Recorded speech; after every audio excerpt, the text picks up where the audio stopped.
Nick Saban, the Alabama head coach, joining us on the program. Coach, did you have your Little Debbie's cakes today? Oh yeah. Yeah. Is that Some things never change. What if they're not there? How's your day go after that? Well, I got probably the two of the largest cookie jars you've ever seen in your life, full of them. And when they get half full, I sort of go into panic mode, and some kind of way they get filled back up. Is it somebody's job to fill up your cookie jar? That's their main job? That's their job, yeah. Yeah. It's one of the reasons I'm afraid to retire. I don't know if there'd be anybody there to fill up my cookie jar. I'm sure that there's some coaches around the SEC that would gladly, fill up your cookie jar if you decided to leave. Yeah, maybe. Do you? I don't know about that part. Do you fill out a bracket for March Madness? You ever done that before? Yeah. Really? I do it every year. We do a family, like everybody in the family, both sides of the family. My daughter, her husband, his family. Everybody. And I really don't want to sound facetious or anything, but I had Baylor win it all, which kind of made me the winner. I didn't know you followed college basketball. Well, I don't. That's what the hard thing about picking the brackets is I picked Baylor, and I hadn't seen them or Gonzaga either one play all year. I kind of just rely on, every now and then I see some replays on, ESPN or something, or hear people talk about them. So it's, I really don't have much time to watch it. So it's kind of hit or miss. I didn't start out very well. The last four in, those games that UCLA was in, I was 0 for 4. I didn't pick one of them right. That's all right. The first four is pretty tough to pick. Yeah. Did you play hoops growing up? Yeah, absolutely. Yeah, I played in high school, and I love it. I played until a year ago when I got my hip replacement. We played noontime basketball here every day. Well, what's the scouting report on you? Point guard, commissioner of the league, pick the best players to be on my team, call the fouls, and we do pretty well, actually. Are you like the Globetrotters and the opponents, the Washington Generals? You guys never lose? It's kind of that way, yeah. Yeah. So we appreciate the competition whenever we get some. Have you been to the Masters? I have been one time, and I'm actually going Saturday night to spend a little time there on Sunday. Now, are you going to be the guest of somebody who's playing, or just as a spectator? I'm doing some function there. Oh, okay. For somebody on Saturday night, so I'm just going to stay over. My daughter and her husband want to go. They've never been to the Masters. So typically when I do things like that, I go and come back.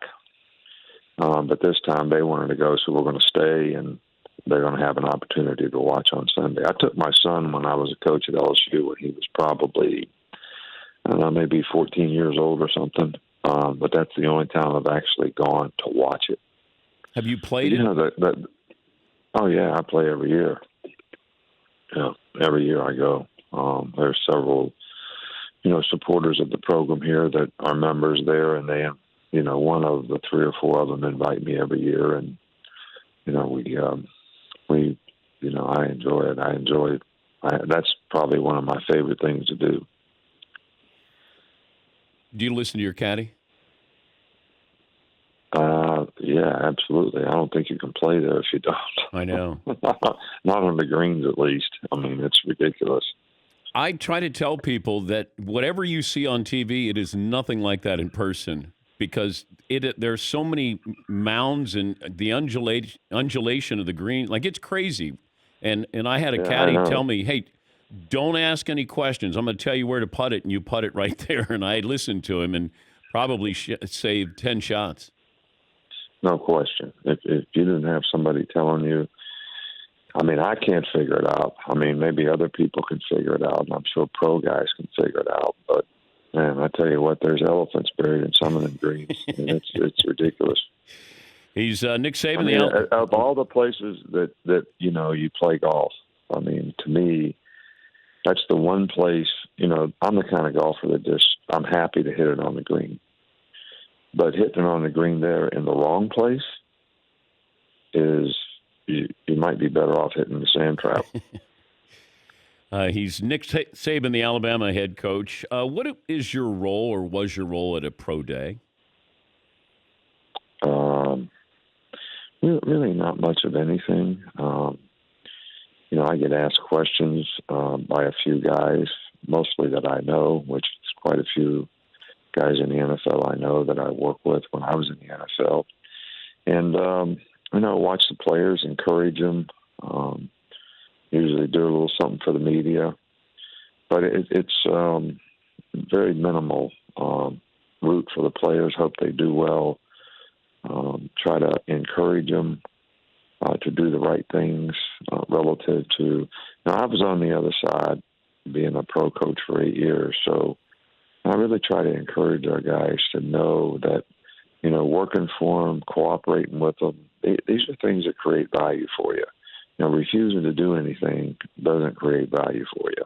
So, I just I always tell guys, you don't want to give anybody the reason to say but. I used to listen for that word all the time in a draft report, and as soon as it came up, nothing good ever came after it. And I said, so the choices and decisions you make, don't give anybody a reason to say but. They're looking for reasons not to pick you. Right? They're trying to find, is there any flaws? Is there something wrong with you? But don't give them any reasons for that. And you got to cooperate to be able to do that. What did you tell Kyle Shanahan about Mac Jones? He didn't ask me a thing. I said hi to him. John Lynch, too. They did not ask me a thing about him. They didn't ask me a thing. Wow. Maybe they thought they weren't allowed to because, out there on the pro day floor, which is where I saw them, yeah. I think that they I don't know all their rules, but I think their rule is they're not really allowed to talk to me. So, I stood by Belichick. We didn't talk, but I don't know what their rules are, and I don't know what the reason for some of their rules are, but it is what it is. Wait, so you stand next to Belichick, but you guys don't talk, and you guys are great friends? Yeah, well, we talked a little bit before, I mean, whether by phone or whatever, we always talk about whatever we need to talk about. What would of course, Linda was his secretary in Cleveland, my secretary now, or my assistant. And so he always comes up and says hello to her. And, that's kind of lifelong. When did you know Mac Jones was something different, considering we thought he was going to Kentucky? He was a 3-star recruit. You had Tua there. But was there a moment where you go, there's something different here? Because it feels like the NFL and these scouts kind of stumbled upon him the last couple of weeks here. Well, I think that a lot of people got interested by the way he played last year. He did a phenomenal job. We had really good players around him, no doubt. A couple of really good receivers, couple good running backs, really good offensive line. But Mac's really intelligent, very smart, very accurate with the ball, and makes good decisions about where he throws the ball. So that's a really good starting point for a guy being a good quarterback. Yeah. You can go on all these measurables and arm strength and all that, but that really doesn't make you a good quarterback. And, guys like Aaron Rodgers, who I was at Miami when Aaron Rodgers came out, and, his coach told me that's how he was. And in a workout, he was probably not that much more impressive than, somebody else. But those instinctive intangibles that a quarterback has are invaluable to being successful at the position. And I think that's why that's so hard to evaluate. And I think that's why that's the number one failure position in the draft, is because of that being such a hard thing to evaluate. So, but you asked me a question about when did I know Mac Jones was going to be a good player. I was impressed with the way Mac played in fall camp, and I was hopeful that he would be able to continue to be able to play that way, when the games came. And, he didn't disappoint, at all. He really prepared for the games well. He sort of changed his mindset. He, early in his career, he was an anxious guy that, really had a tough time overcoming, mistakes in his own mind and playing the next play. And, he kind of, got over that, matured through that. And, he really prepared well for games, and he was always able to execute exactly what we wanted him to do. So I think the world of him. And, we've had a lot of three-star players. Everybody goes on these stars, but, Quentin Williams didn't have a lot of stars, and he was the third guy picked in the draft. And Josh Jacobs didn't have a lot of stars, and he was, a first-round draft pick. So, but we don't go on the stars. I never know how many stars a guy has until, after recruiting. Somebody says, hey, you had this many 9-star guys or 5-star guys or whatever they are, and we evaluate kind of like you do for the draft. And we have criteria for what we're looking for in every position. And it's very similar to what a lot of pro teams would look for at those positions. And that's how we try to develop our team and develop our players. And when we find guys, we don't care how many stars they have, and just, kind of try to develop those guys. And some of them have turned out to be pretty good. And some of the guys that had a lot of stars, it turned out to not be so good. Before I let you go, was it true that Mac was carving up the defense in practice, and you told him to kind of settle down and stop carving up the defense? Did that actually happen? I remember the carving up the defense part. That happened quite often. I don't ever remember asking him to quit doing that. He might have felt that because it was a little frustrating at times trying to develop. We had 8 new starters on defense, and they didn't have a lot of confidence. So, when you go out there every day and get sort of, shredded, it's kind of hard to develop confidence. But in that group, but I knew we were going to have the kind of team that was going to have to outscore people, especially early on, until we got the defense a little better, and they got a little better the second half of the year, and the offense was very productive, and that's how we won. Recapping one of the greatest wins of your career, Baylor wins the national championship. You win your bracket, so pretty good year for you, Coach, and always great to catch up with you. Yeah, but I didn't win anything except bragging rights, so I don't want anybody to think out there I'm a gambler, because I'm not.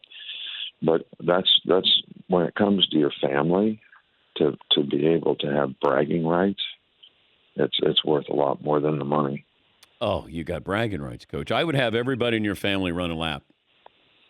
Yeah, well, I just like to talk. And I told everybody last night, I said, look, I'm going to show class in this victory. I called my daughter with 4 minutes to go in the game, and I said, I'm not ready to claim victory. I just want to know if you're ready to concede. she had Gonzaga. She wasn't too happy about that. That's good. Great to catch up with you. Safe travels to Augusta there, Coach, and we'll connect with you sometime down the road. All right, buddy. Thanks, Dan. Appreciate you. Have a good day. That's Coach Saban.